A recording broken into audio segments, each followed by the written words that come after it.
California edition. I'm Brad Pomerance. We are now joined by Mike Spence. He is a member of the West Covina City Council, but today he is joining us as a member of the Executive Committee of the California Republican Party. And we have an election coming up on November 4th. I want to talk about a few races, do a little political jockeying, see where we're at. I'm sure that all of the statewide Republican candidates you believe are successful and will win. But let's talk about a couple races where others think that they're, they got a fighting chance. Right. And we'll start with the Secretary of State's office. We have Alex Padilla, a state senator, running against Pete Peterson, a professor at Pepperdine. Alex, the Democrat, Mr. Peterson, the Republican. What do you think about that race? Well, the interesting thing about that race is where the newspaper endorsements are coming down. Right. Because the newspaper endorsements are all coming down with Pete Peterson, and he's outlined changes, not just in election stuff. When people think Secretary of State, they think elections, but it really is a lot of business functions as well. And, recently the current Secretary of State admitted that she hadn't been in office for a few years. She's suffering from depression, and the office has been neglected. And I think, Pete Peterson has been scoring a lot of points with the newspaper endorsements. And, of course, newspapers aren't always Republican friendly. Sure, no, in no most doubt. places in the town, and so that's kind of an interesting race. It'll be interesting, especially with the turnout projections are very low. Right. And so that means how informed is the electorate? Right. And it might be more informed, and so that might be an interesting race. Right. Now, Mr. Padilla, he is of Latino descent. The Latino electorate is growing. Yeah, absolutely. But the question is, will Latinos come out and vote? There's some concern amongst Democrats that because President Obama punted on executive action for immigration, that they're not motivated to come out. Yeah, well, I'm not one that views the Latino population as a monolithic thing. There's all kinds of different segments. Of course. And voting populations. I think we'll see that change over time too as it gets larger and more diverse. I think that's an interesting question. The real question is how many people are looking at the race, how many people are willing to split from the normal party voting. And I think that race is interesting because of that. And the newspaper endorsements to me has been the real wild card and how much, I don't know if people read newspapers anymore. Right. But I do think it has an impact on giving Pete Peterson a lot more credibility than normally would. Let's talk about another race, the controller's race. Very interesting to me in terms of newspaper endorsements. I'm not taking a position, but, Betty Yee was on the Board of Equalization. She still is, has been for 2 terms. The mayor of Fresno, Ashley Swearingen, she's a Republican, hasn't been in state government, but Ashley is lining up a lot of endorsements on the newspaper side. I would have thought Betty Yee would get more endorsements just because, BOE, controller, similar duties. Right, the controller sits on the BOE as the 5th member. Yeah. It's not like she doesn't know what the job's about. That's interesting too, and it's kind of a trend that you've seen this cycle, especially with newspapers, and that they tend to be focusing more on the reformer thing. It's more the outside thing. Interesting. In LA County, you had the outsider for the sheriff's department almost win on the first ballot. Right. You have outsiders and reformers doing very well in these kinds of races, and I think the newspapers are catching on to that, and I think other people are too. People are looking at the outside-inside thing, and outside seems to be where you want to be right now. Let's talk about the superintendent of public instruction. Both nominees are Democrats. Tom Torlakson, the incumbent. Marshall Tuck is the individual that's seeking that office. I don't know of a newspaper that has not endorsed Mr. Tuck. I mean, it seems like I think the teacher union newspaper has endorsed him. I mean, every major newspaper has endorsed Mr. Tuck. That's right. The CTA, like you said, big supporters of Mr. Torlakson, who is not disliked. I mean, Democrats and Republicans like him as a person, but you think he's at risk?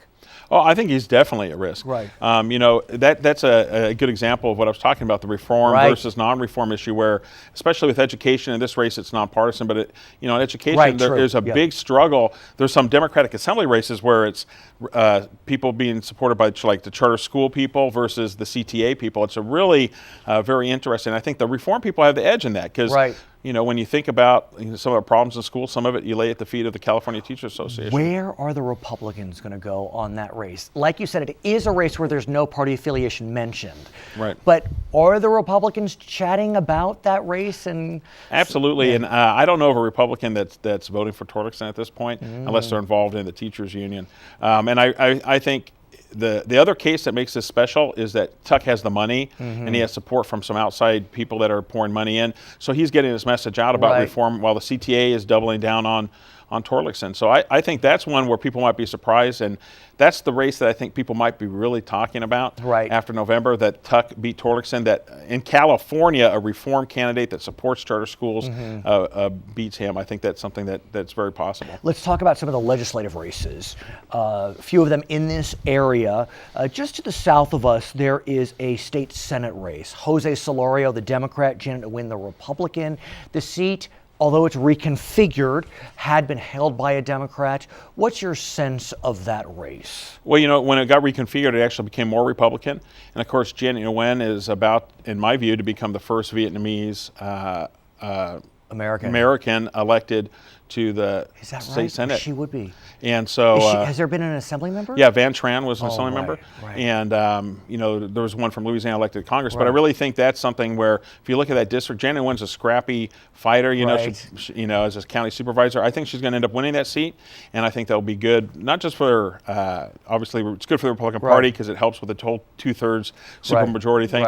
But she's a good candidate. She's young, and to have a minority female, I mean, everybody seems to focus on that. I think she'll be a star. What about the fact that Mr. Solorio's of Latino descent, and that seat, large Latino seat? It is. There's a large Latino. There's also a large Vietnamese population. True. And but I think when you look at that seat, where it encompasses, and Solorio, he's gotten desperate already pretty quick. Where they're airing ads claiming that he supports Prop 13. They have all kinds of weird stuff. I just sense there's desperation on that side.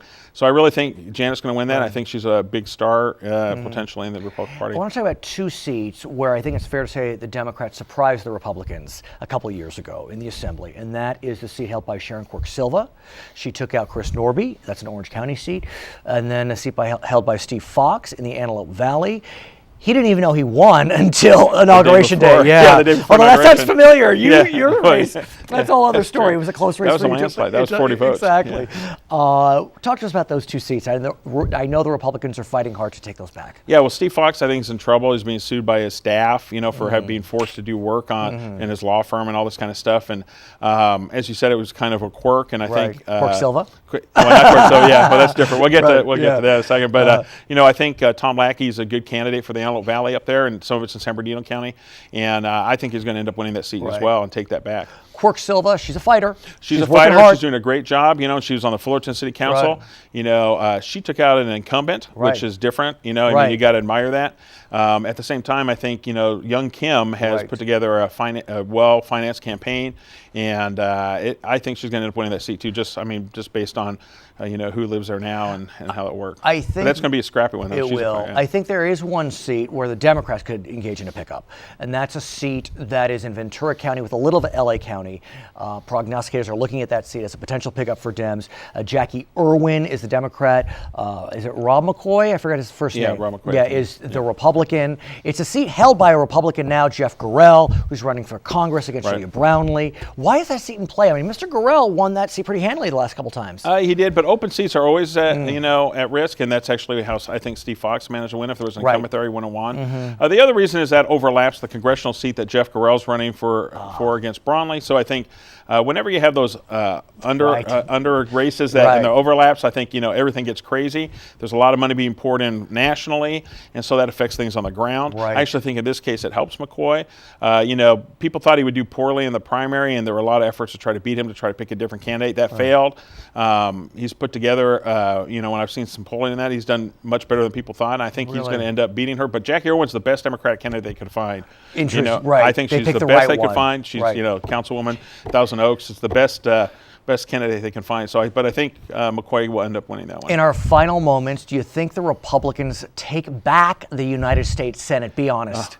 Be honest, I think so. But to be fair, in today's age of communication, it's very difficult to do that because you're one YouTube mistake from being a laughing stock. True. One comment, suddenly you're gone. But I think obviously it's trending that way. There's always a few days left. But I do think that they, barring those kind of problems, and this is a cycle where things change. And actually, like right now, in the early parts of the absentee ballots, no one's returned ballots. He is Mike Spence. He is on the Executive Committee of the California Republican Party. I'm Brad Pomerance. It's California Edition. Thanks.